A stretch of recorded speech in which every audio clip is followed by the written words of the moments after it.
আমি একজন মুফাসসিরে কোরআন, আমি একজন আলেম, এর বাইরেও আমার সবচেয়ে বড় পরিচয় আম আ সিটিজেন অফ বাংলাদেশ। আমি বাংলাদেশের একজন সাধারণ নাগরিক। আমার দেশের যে কোনো সমস্যা, যে কোনো ইনকনসিস্টেন্সি, অসঙ্গতি নিয়ে মত প্রকাশের স্বাধীনতা আমার আছে না নাই? মিজানুর রহমান আজহারী, যার এক একটি ওয়াজ মাহফিলে 10 থেকে 15 লক্ষ মানুষ হয় এবং মিজানুর রহমান আজহারীর ইনফ্লুয়েন্স ক্ষমতা অনেক বেশি। তিনি একসাথে অনেক মানুষকে প্রভাবিত করতে পারেন। যে মানুষটি বাংলাদেশের সব থেকে ফেমাস ব্যক্তি হয়ে গিয়েছে, তার শত্রু অটোমেটিক্যালি হয়ে যাবে, এতে কোনো সন্দেহ নেই। এই কারণে মিজানুর রহমান আজহারীর সিকিউরিটি ব্যবস্থা অত্যন্ত কঠিন করা হয়েছে, যাতে আজহারীকে একটা পাখিও টাচ না করতে পারে। আজকের ভিডিওতে আপনারা জানতে চলেছেন মিজানুর রহমান আজহারী কতটা ধনী এবং তাকে কিভাবে সুরক্ষা দেওয়া হয়ে থাকে। যারা যারা মিজানুর রহমান আজহারীকে পছন্দ করেন, তারা ভিডিওটিতে একটি লাইক দিয়ে দিন এবং চ্যানেলটি সাবস্ক্রাইব আর কমেন্ট বক্সে লিখে ফেলুন মিজানুর রহমান আজহারী। আল্লাহ তাআলা ততক্ষণ পর্যন্ত কোনো জাতির ভাগ্যের চাকার পরিবর্তন করে না যতক্ষণ পর্যন্ত ওই জাতি নিজে নিজের ভাগ্যের চাকার পরিবর্তন করতে না চায়। বন্ধুরা, বাংলাদেশের পাশাপাশি পুরো পৃথিবীর একজন বিখ্যাত ইসলামিক বক্তা হচ্ছেন মিজানুর রহমান আজহারী। তিনি বাংলাদেশের সব থেকে ফেমাস ইসলামিক স্কলার এবং মিজানুর রহমান আজহারীর গাড়িবহর দেখে আপনি বুঝতে পারবেন যে তিনি কোনো সাধারণ আলেম নন। তিনি হেলিকপ্টার নিয়ে ওয়াজ মাহফিলে আসেন এবং তার গাড়ি বহর যখন যায় তখন দেখে মনে হয় কোনো সিনেমার শুটিং হচ্ছে, কারণ একই লাইনে 4 থেকে 5টা গাড়ি যেতেই থাকে। মিজানুর রহমান আজহারী গাড়ির বহর নিয়ে চলাচল করেন এবং ডক্টর ইউনূসের মতো তার সিকিউরিটির প্রোটোকল রয়েছে। এমনকি মিজানুর রহমান আজহারীর সামনে একটি জেলার এসপি পর্যন্ত দৌড়াতে থাকে শুধুমাত্র আজহারীকে সিকিউরিটি দেওয়ার জন্য। এবং আজহারী এতটাই জনপ্রিয় যে হেলিকপ্টার থেকে স্টেজে পৌঁছাতে তার 1 থেকে 2 ঘন্টা সময় লাগে, কারণ মানুষ তাকে রীতিমতো ঘিরে ফেলে শুধুমাত্র তার স্পর্শ পাওয়ার জন্য। মিজানুর রহমান আজহারী বেশ কয়েকটি উৎস থেকে আয় করে থাকে। তার সোশ্যাল মিডিয়া প্ল্যাটফর্ম রয়েছে, যেমন তার রয়েছে একটি বড় ইউটিউব চ্যানেল যেখানে 3 মিলিয়নের উপরে সাবস্ক্রাইবার রয়েছে। এছাড়া মিজানুর রহমান আজহারী আয় করে থাকে বই লেখালেখির মাধ্যমে। তার জনপ্রিয় কিছু বই বাজারে রয়েছে, তার মধ্যে রয়েছে মেসেজ, এর পাশাপাশি রয়েছে আহ্বান। তার বইগুলো বাজারে অত্যন্ত জনপ্রিয়তা অর্জন করেছে। এছাড়া তিনি বিভিন্ন ওয়াজ মাহফিলে ভালো রকমের অ্যামাউন্ট চার্জ করে থাকেন। যেহেতু তিনি বাংলাদেশের সব থেকে সেরা ইসলামিক স্কলার, তাই তার ওয়াজ মাহফিলে চার্জ বেশি হবে, এটাই স্বাভাবিক। আর এই উৎসগুলো হচ্ছে আজহারীর হালাল ইনকামের উৎস। তবে তার অ্যাকচুয়াল সম্পদের পরিমাণ কত সেটা এখনো পর্যন্ত জানা যায়নি। আমি অনলাইনে এ বিষয়ে অনেক ঘাটাঘাটি করেছি, কিন্তু অ্যাকচুয়াল সম্পদের পরিমাণ জানতে পারিনি। আপনি নামাজি হতে পারেন, হাজী সাহেব হতে পারেন, কিন্তু মা যদি বদদোয়া দেয় আপনার সব শেষ। আমি একজন মুফাসসিরে কোরআন, আমি একজন আলেম, এর বাইরেও আমার সবচেয়ে বড় পরিচয় আম আ সিটিজেন অফ বাংলাদেশ।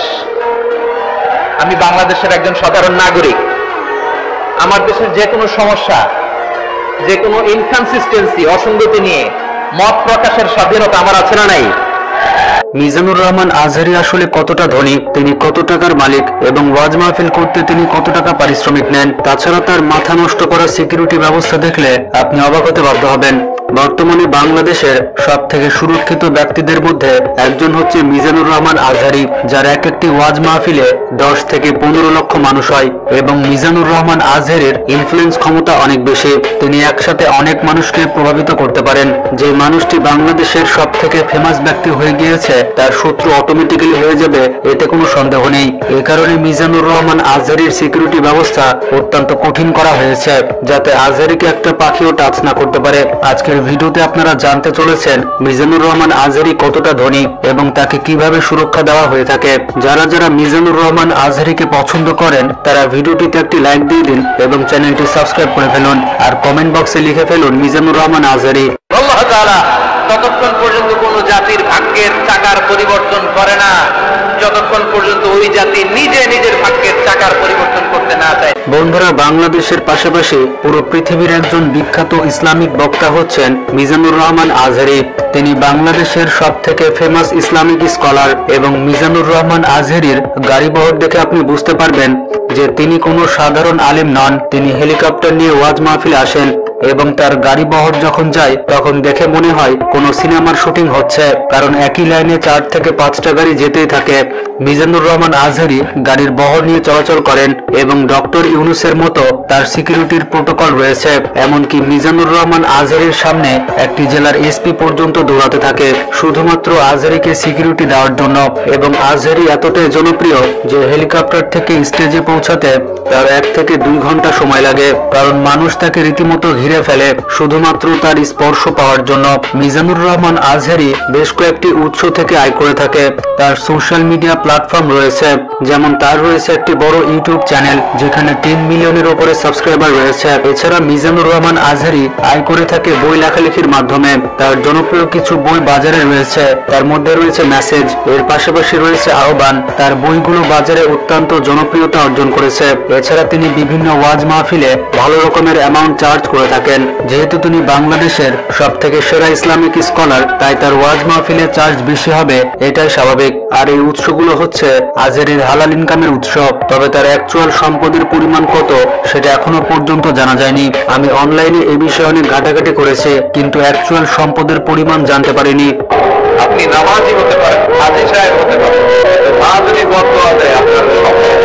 বন্ধুরা, শুধুমাত্র 2019 সালে মিজানুর রহমান আজহারী 15,000 ওয়াজ মাহফিলের দাওয়াত পেয়েছিলেন। যেখানে একজন বক্তা 5 থেকে 10টি ওয়াজ মাহফিলের দাওয়াত পায় না, সেখানে আজহারী 15,000 ওয়াজ মাহফিলের দাওয়াত পেয়েছেন, এবং সেটিও 1 বছরে।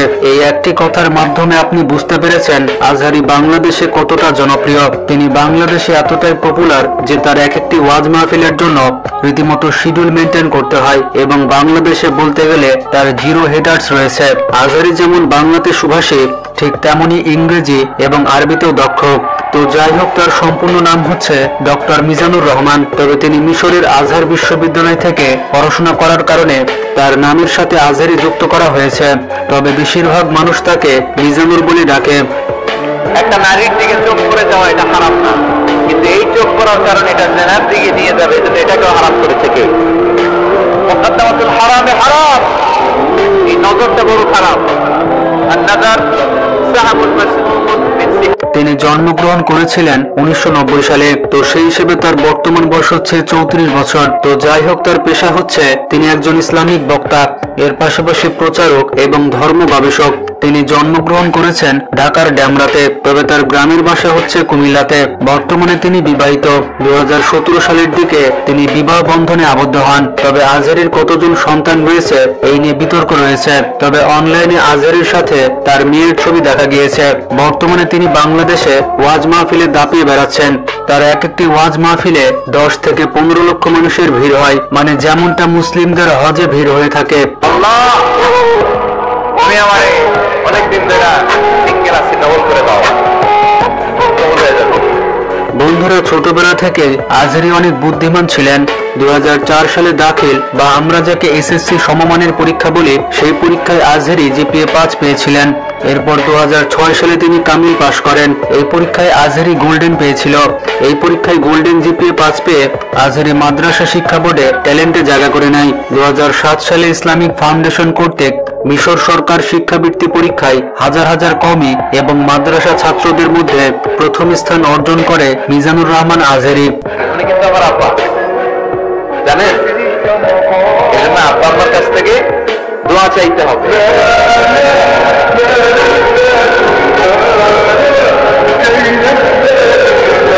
এই পরীক্ষায় প্রথম স্থান অর্জন করার কারণে তিনি মিশরের আল আজহার বিশ্ববিদ্যালয়ে পড়াশোনা করার সুযোগ পান। তখন থেকে তিনি এই বিশ্ববিদ্যালয়ে পড়াশোনা করতেন। এই বিশ্ববিদ্যালয়ের তাফসির এবং কোরআন ডিপার্টমেন্ট থেকে 2012 সালে 80% সিজিপিএ নিয়ে আজহারী অনার্সের ডিগ্রি লাভ করেন। এরপর 5 বছর পড়াশোনা করার পর মালয়েশিয়ার ইন্টারন্যাশনাল ইসলামিক ইউনিভার্সিটি থেকে পোস্ট গ্রাজুয়েশন বা মাস্টার্স করেন। এরপর থেকে তিনি সেখানে পিএইচডি করার সিদ্ধান্ত করেন। এই বিশ্ববিদ্যালয় থেকে পিএইচডি শেষ করার পর তার নামের আগে ডক্টর যোগ হয়। তবে বন্ধুরা, অনেক মানুষ রয়েছে যারা আজহারীর পেছনে পড়ে থাকে। আমার মনে হয় যারা আজহারীকে সহ্য করতে পারে না, তাদের ইসলাম সম্পর্কে খুবই কম জ্ঞান রয়েছে। আসলে বাংলাদেশের শিক্ষিত সমাজ এটা ভালো করেই জানে যে আজহারী কেমন মানুষ এবং তার সক্ষমতা কতটুকু।